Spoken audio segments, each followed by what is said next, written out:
Welcome back to Cherry Picking today, getting you ready for round 2 of the NHL Playoffs. If you're new to the channel, be sure to subscribe. Drop a comment down below your thoughts on these teams. Who you think is going to advance to the conference final in the NHL?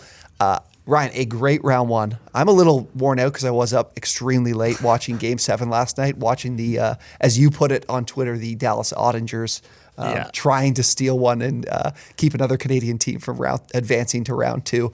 But what's kind of initial thoughts on round 2 and what you're excited about? Well, a lot of Game 7s, a lot of close series in that first round, which I don't think a lot of people may have expected. Like, obviously, Avalanche ran through the Preds. I think that's something a lot of people looked at. But I think without Jari for a good chunk of that series, a lot of people thought the Rangers were going to have their way with them, and that wasn't the case. A lot closer in the Eastern Conference. But excited Battle of Alberta we got for the second round. That's going to be massive. Yeah. I think the Battle of Florida as well, maybe not as highly anticipated just because Florida's not really that hockey state, but it's getting there with these two teams. So excited to see what kind of happens in the second round. Yeah, sometimes I can find a reason to fall off in the West on the West side just because I want to get to bed on some weekdays. But I will be watching Flames Oilers to the very end each and every night unless things get out of hand, which they did. I was doing a bit of research on this series. They scored 8.25 goals per game during the regular season. So the goals will probably be, I kind of expect them to be easy to come by. But let's start on Tuesday night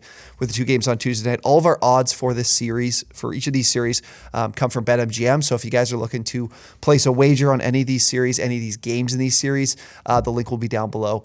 Go check out BetMGM. They get a great offer for all new bettors. So Avs and Blues is where we'll start. The Avs are minus 350 favorites in this series. The Blues sit at plus 275 at BetMGM. Colorado won the season series 2-1.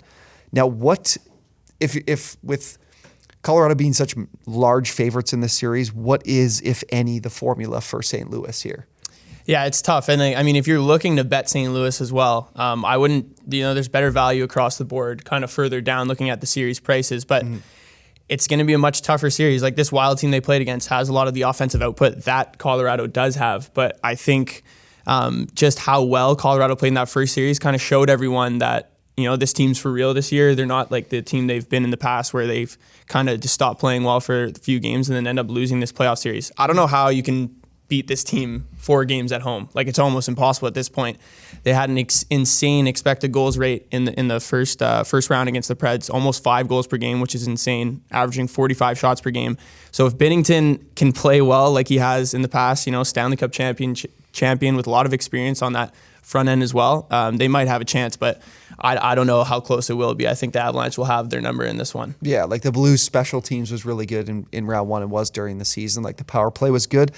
What do you think of the depth side, though? Do you think, if anything, there's an advantage for St. Louis? Definitely not on the back end. I don't know what Krug's status is. I don't even know if he'll play in the first few games. But do you see up front an advantage for St. Louis in terms of depth? I think, too, also, like, they have a lot of experience on that end, too, being a Stanley Cup champion. Yeah. Like, you have Ryan O'Reilly, Braden Shen, and Tarasenko. Those 3 guys are going to be huge in this run. So if those guys can play off each other well, then you're right. They do have a decent amount of depth, but Colorado can honestly match it to a certain degree now on the offensive end. And then, like you alluded to, in that back end, it's Colorado has a huge advantage. And I think the Wild, too, when St. Louis played them, you'll look at Colton Parayko's numbers, for example. This guy had a pretty bad regular season, but his numbers were great in that first round playoff series. But I think if you look to this series against Colorado, it's going to be much tougher. Someone I would stay far away in fantasy, or even looking at any sort of shot props going into that series. Stay away from St. Louis defensemen, because Rantanen didn't even have a goal in that series at all. So I think he's going to be firing on all cylinders as well. It'll be tough for the Blues to match that. Is there anything you're going to find? Like, when I look at this, I see the Blues at plus 275, and my eyes kind of light up. I almost want to just take a flyer on it, because I do, like you said, the experience. And if Binnington really gets hot, which he's obviously proven capable of doing, is there anything you want to hit in terms of, probably not the series price if you're not hitting St. Louis? Like, I'm not taking Colorado minus 350, but anything like the specific series markets of like 4-2, 4-1. Yeah, I think looking at the series handicap is pretty good. I like Colorado to win here. I have them to win the Cup before the playoffs started. So looking at Colorado minus 2.5 right now, it's plus 135 at BetMGM. I think that's pretty solid. If St. Louis doesn't grab a game in Colorado, one of these first 2 games, I think they're done for. Like having those game 5 and 6 or game 5 back in Colorado, I think they'll be able to close it out there. And then, like I mentioned before, Rantanen to be the top goal scorer, either in the series or just for Colorado, both at 4-1, 3-1, pretty good prices. So some good value there if you're looking for single players. Okay, let's move on to, like you said, the Battle of Florida. Florida is minus 145. Tampa Bay sitting at plus 120.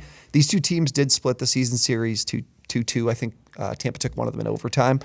8.5 goals per game during the series, but the total did go 2 over, 2 under. So a couple of those games really got out of control.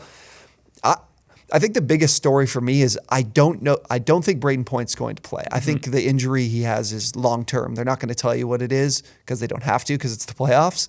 But if he's not playing, do you think Tampa still has a good opportunity? I don't know, man. Like even against the Leafs, I was starting to believe less and less in this Tampa team. Like think about how tired they must be. They've played back-to-back seasons now, probably 100+ games in both of those Stanley Cup wins. Kucherov really didn't look that impressive in that game. Like he had about a point per game, but he was -5. Like your top line should not be -5 in a playoff series. And going up against Florida, who has arguably the best offense and didn't even kind of reach that potential against Washington either, I don't think Tampa has a good chance in this one. They must be exhausted, like so tired. So I think Florida winning this in 5 or 6 would be huge. I do agree. I kind of thought it going into the Leafs series that they'd just be out of gas, and I feel like they weren't the better team in 7 games of that series against the Leafs. I think the biggest thing for Florida is getting over the hump of winning that in the first round because they were in some trouble and they managed to navigate and get through it.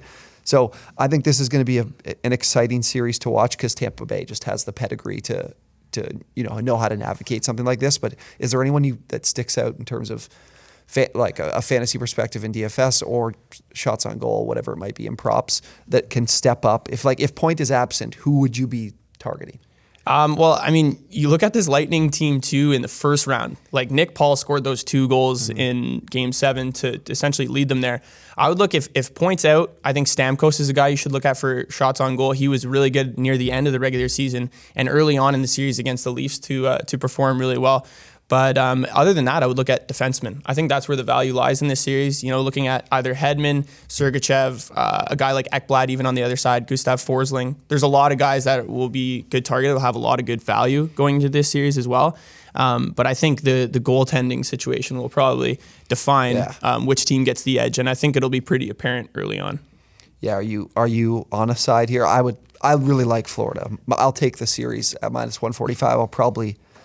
Should we ladder it? Are we going to be laddering this series? Florida minus 1.5, Florida minus 2.5. That's what That's what I was going to say. Was that I'd probably take I was just about to say in 6 too, like a 4-2 exact, or like you said, minus 1.5 even. Because I don't know, just like the way I thought about it in round 1 too was that Tampa might be running out of gas and they don't have the same depth as years past. But I mean, Vasilevsky against Bobrovsky, I mean. That could be, like you said, the difference in the series, and maybe it's Tampa Bay just continues to roll. Yeah, but we did see Vasilevsky kind of come down to earth later on in the regular season, and even in that playoff series, like he had the flashes of excellence like we've seen in the past. But I think in this series, Florida's offensive output might be a little bit too much. Like they had this 5th worst expected goals rate 4 out of the 16 playoff teams in the first round, Florida, and being the number 1 offensive team.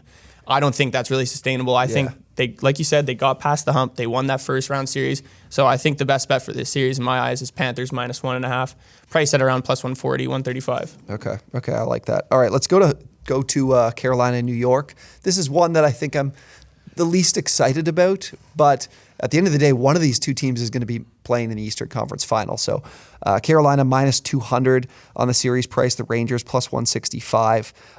You'll probably get into a bit more of the minus 1.5, minus 2.5 side of things, because that's probably what I'm more looking to. The Canes won the season series 3-1. The Rangers are just, to me, pretty big frauds. They were lucky to walk away from round 1 with a series win and advancing to round 2. I don't really see. I thought Panarin was largely completely absent, minus a seeing eye puck that won the series for them in Game 7 though last night. But I don't know how the Rangers get through another round here. No, I'm with you, and I actually believed in this Rangers team, kind of maybe not right going into the playoffs, but near the end of it. And it was mainly I was completely blinded by Igor's really solid numbers, and we were kind of talking about this before the show. Like Igor had 3 shutouts in April, and New York was still 4-4 in his 8 starts in April. So unless Igor is playing unbelievable MVP kind of like he did in the regular season, I don't see how they do this. Because apart from Nashville, New York was probably the worst defensive team in the first round of that series. And it was really, like, when Crosby was playing, it was very apparent. When Crosby was out, you could see, like, the momentum just switch. Like, obviously, Pittsburgh plays differently without Sidney Crosby. Yeah. Their goalie was out. Like, there was definitely a lot of factors that dwelled on Pittsburgh throughout that series. I don't think Carolina really has any of those issues. Rant has been serviceable. I think he'll be good enough to win this series. It just all depends on Igor and if Gerard Gallant can kind of make some changes going into this one. Yeah, I said this to you too. The only win the Rangers had was a 2-0 win a few months back, and I think Carolina had 47 or 44 shots in that game to the Rangers, like 18, and they won 2-0. The Rangers are just kind of 5-on-5. I don't really believe in them. And then the Canes are the best penalty kill in the league. I think the Rangers were 5th during the regular season on the power play, so a good counter there on special teams. They scored 6 goals per game during the regular season series.